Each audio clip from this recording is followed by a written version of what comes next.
Assalamualaikum warahmatullahi wabarakatuh. Jumpa lagi dengan saya Zakiah Darajah. Ya teman-teman, kali ini saya ingin sharing tentang mengapa kita perlu untuk cinta belajar, ya, love learning. Ya, kebanyakan mungkin di antara kita gitu ya ingin memiliki sebuah pertumbuhan dalam hidup kita, ingin memiliki hidup yang berkembang, ya, tidak seperti mungkin 5 tahun yang lalu atau mungkin 2 tahun yang lalu, 4 tahun yang lalu, kok kayaknya sama aja gitu ya, stagnan, gini-gini aja. Nah, ini saya sering dicurhatin oleh teman-teman gitu ya. Kok rasanya hidup saya kok gini-gini aja ya gitu ya. Tidak ada perubahan, tidak ada perkembangan ya. Meskipun itu hal yang kecil, meskipun itu hal yang sederhana. Ketika kita merasa kita bertumbuh, itu ada kepuasan. Kepuasan di dalam batin kita gitu ya. Oh, alhamdulillah saya lebih baik dari tahun kemarin. Oh, alhamdulillah tahun ini saya bisa melakukan bla bla bla dan sebagainya. Ada pertumbuhan di aspek beberapa aspek hidup kita gitu ya. Nah, kadangkala kita mengalami tidak ada perkembangan apa-apa gitu ya. Kayaknya itu stagnan aja gitu. Dari 2 tahun yang lalu, 3 tahun yang lalu, 5 tahun yang lalu gitu ya. Atau mungkin bahkan 10 tahun yang lalu gitu. Kita tuh merasa tidak ada perkembangan apa-apa. Dan itu yang akan membuat kita tuh jenuh, judek gitu ya. Kayaknya tuh hidup kok nggak ada tantangan gitu ya. Nggak ada perubahan gitu. Nah, ini yang menjadi alasan paling penting gitu ya, kenapa kita mesti senang belajar.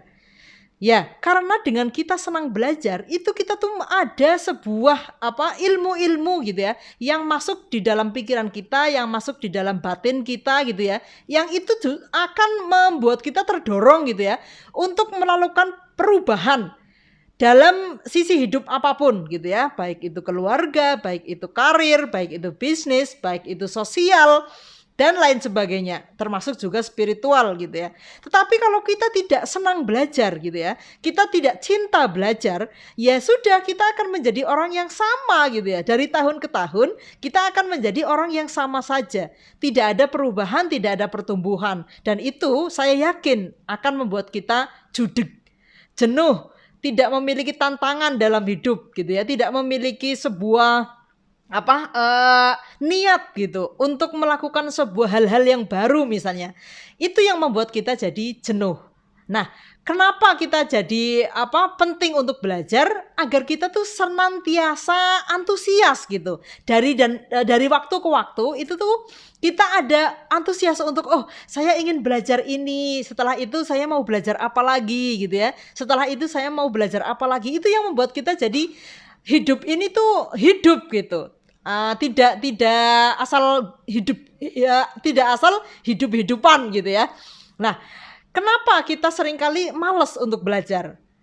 Sementara media belajar di zaman era informasi seperti sekarang ya, era internet seperti sekarang, itu banyak sekali pembelajaran yang bisa kita akses, baik itu gratis maupun berbayar. Seperti di YouTube seperti ini gitu, saya sedang sharing gitu ya. Teman-teman bisa mengakses YouTube ini gratis gitu ya. Ya berbayar sih, teman-teman harus memiliki kuota gitu ya. Tetapi secara pengeluaran yang itu nggak signifikan gitu ya. Anda tidak membayar saya gitu ya. Tetapi Anda cukup membeli kuota internet dan Anda bisa mendengarkan sharing-sharing saya. Dan banyak sekali ya orang-orang bagus di YouTube yang memiliki ilmu-ilmu yang bagus-bagus gitu ya, yang bisa teman-teman itu pelajari dari sana. Ketika kita ada niat untuk belajar, kita tuh sebenarnya akan dipertemukan gitu ya dengan orang-orang yang mungkin sefrekuensi dengan kita, dan kita tuh akan bisa menyerap ilmu-ilmu dari mereka. Tetapi kalau dari awal kita sudah nggak senang belajar, kita memiliki banyak sekali kuota internet sekalipun, kita akan lebih senang scroll hiburan, scroll TikTokan gitu ya, scroll sosial media dan lain sebagainya yang mungkin itu hanya bersifat hiburan saja. Bukan itu tidak boleh gitu ya, itu boleh-boleh saja. Tetapi ketika kita ingin ada sebuah pertumbuhan di dalam diri kita, kita mesti senang belajar tentang ilmu-ilmu yang kaitannya dengan hidup kayak gitu. Nah, kadang-kala kita tuh malas sekali untuk mempelajari sesuatu yang itu akan menambah pengetahuan kita, menambah ilmu kita yang itu tuh sangat penting untuk hidup kita. Nah, lalu bagaimana agar kita ada sebuah kemauan gitu ya, ada sebuah dorongan untuk cinta belajar, untuk senang belajar. Ya, kadangkala saya mikirnya kenapa sih saya senang belajar sementara ada mungkin orang lain gitu ya, atau mungkin saudara saya sendiri pun gitu ya, enggak senang belajar gitu ya, padahal kami sama-sama dari satu orang tua gitu. Saya pikir itu ada kaitannya juga dengan genetika gitu ya. Ya bisa jadi, tetapi ada sebuah dorongan dari dalam diri saya gitu ya. Kenapa dari dulu itu saya senang belajar? Itu karena ada sebuah cita-cita ya, ada sebuah keinginan atau harapan untuk sesuatu yang lebih baik.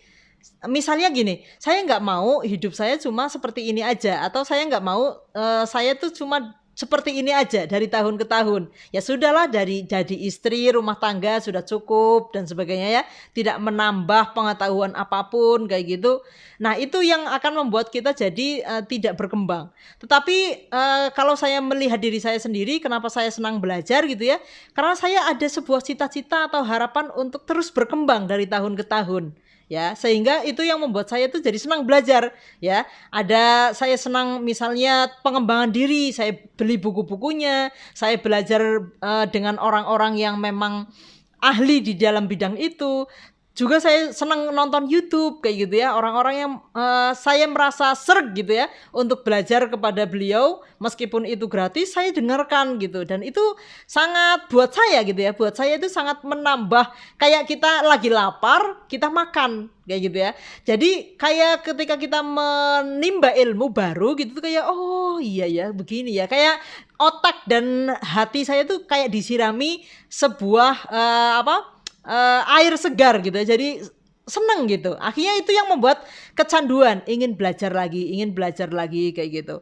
Nah teman-teman juga untuk menumbuhkan semangat belajar itu perlu memiliki gitu ya sebuah cita-cita atau sebuah harapan. Apa sih hidup teman-teman ini mau dibawa kemana sih kayak gitu. Itu yang akan membuat kita tuh terdorong untuk saya sedang senang belajar spiritual nih misalnya gitu ya. Akhirnya saya dengerin Gus Baha misalnya, Buya Sakur atau Sadguru atau Gede Prama gitu ya. Itu karena saya memang ada dorongan untuk ada perubahan yang lebih baik di dalam spiritualitas di dalam diri saya gitu. Misalnya saya senang nih untuk melatih skill menulis saya gitu ya. Saya maulah belajar kepada gitu ya, terus belajar sama siapa lagi atau membaca buku-bukunya siapa gitu ya, untuk melatih skill menulis saya, karena saya ingin kemampuan menulis saya itu terus berkembang gitu, tidak mandek. Nah ini yang membuat saya itu jadi senang belajar, karena saya ada harapan untuk bertumbuh dari tahun ke tahun, baik segi apapun, mau itu karir, mau itu bisnis, mau itu keluarga gitu ya, mau itu hubungan, mau itu sosial, mau itu spiritual gitu ya. Kita mesti memiliki sebuah harapan yang itu akan membuat kita tertantang. Saya berarti harus belajar apa lagi nih kayak gitu. Nah dari senang belajar ini, insya Allah gitu ya, kita tuh akan menjalani hidup kita tuh dengan antusias gitu, nggak ngelokro, nggak aduh kok hidup gini-gini doang ya, kemarin kayak gini, hari ini kayak gini lagi gitu ya. Akhirnya waktu itu berjalan sangat lambat rasanya gitu ya, lambat sekali gitu. Tetapi pada kenyataannya kalau saya yang merasakan gitu ya, karena banyak sekali yang harus saya lakukan setiap harinya, akhirnya tuh waktu itu kayak cepat sekali gitu. Karena menikmati, hari ini saya bikin video misalnya, nanti saya ngedit, besok saya nulis dan sebagainya. Itu tuh rasanya jadinya waktu itu cepat, dan saya merasa waktu itu jadi sangat berharga gitu. Kalau saya cuma nganggur gitu ya, itu rasanya eman-eman sekali, karena waktu itu memang sangat cepat berjalannya gitu ya. Diam-diam udah bulan Juli ya sekarang gitu ya. Nanti diam-diam udah bulan Agustus. Nanti diam-diam sudah mau akhir tahun, kita sudah ngapain gitu ya. Nah itu yang membuat orang-orang seperti saya misalnya gitu ya, yang senang belajar itu terpacu gitu untuk ayo kita belajar apa lagi. Nah hal ini yang akan membuat kita insya Allah itu bertumbuh gitu ya, dan menikmati waktu demi waktu itu dengan sesuatu yang bermakna untuk diri kita maupun untuk orang-orang di sekitar kita ya. Ketika kita suka belajar, pasti yang pertama kali mendapatkan manfaatnya ya orang-orang di sekitar kita ya. Terutama ya diri kita sendiri pastinya ya. Terus yang akan merasakannya lagi itu pasti orang di sekitar kita. Ya, suami kita misalnya, kita belajar tentang bagaimana hubungan yang harmonis dengan pasangan gitu ya. Itu pasti yang akan merasakan dampak pertama kali adalah pasangan kita. Dan pastinya suami kita kan melihat, oh istri saya tuh sejak senang belajar ada perubahan ya. Sudah nggak suka marah-marah sekarang gitu ya, lebih menghargai saya, lebih menghormati gitu ya, mungkin barangkali seperti itu. Atau mungkin anak-anak juga merasakan, wah ibu setelah senang belajar kok jadi lebih wise gitu ya, lebih sabar, lebih mau nemenin bermain dan lain sebagainya ya. Jadi ketika kita ingin ada pertumbuhan baik di diri kita ya, di keluarga kita, ya yang pertama kali harus belajar ya kita gitu ya. Kita yang mau belajar dulu, kita yang senang belajar dulu gitu. Agar kitanya bertumbuh, nanti kita akan menularkan energi semangat kita ya, pertumbuhan diri kita itu ke orang-orang di sekeliling kita, terutama keluarga inti kita. Nanti setelah keluarga kita merasakan perubahan diri kita gitu ya, itu akan menjalar lagi ke orang-orang yang melihat ada pertumbuhan di dalam diri kita misalnya ya. Oh misalnya, oh Mbak Zaki kok kayaknya seneng ya, ada perkembangan hidupnya, kayaknya kok dinamis kayak gitu ya. Saya mau belajar sama Mbak Zaki misalnya. Nah, itu kita jadi menebarkan ini ya, kayak magnet gitu, menarik orang-orang untuk mengikuti jalan yang sudah kita lakukan gitu. Jadi teman-teman, ayo kita semangat untuk senang belajar ya, cinta belajar, karena dari situlah kita akan merasakan bahwa hidup ini tuh bermakna gitu ya. Waktu ini sangat berharga dan kita akan melaluinya itu dengan hal-hal yang bermanfaat baik untuk diri kita dan orang-orang di sekitar kita. Ya, demikian dulu sharing dari saya kali ini. Terima kasih atas perhatiannya. Wassalamualaikum warahmatullahi wabarakatuh.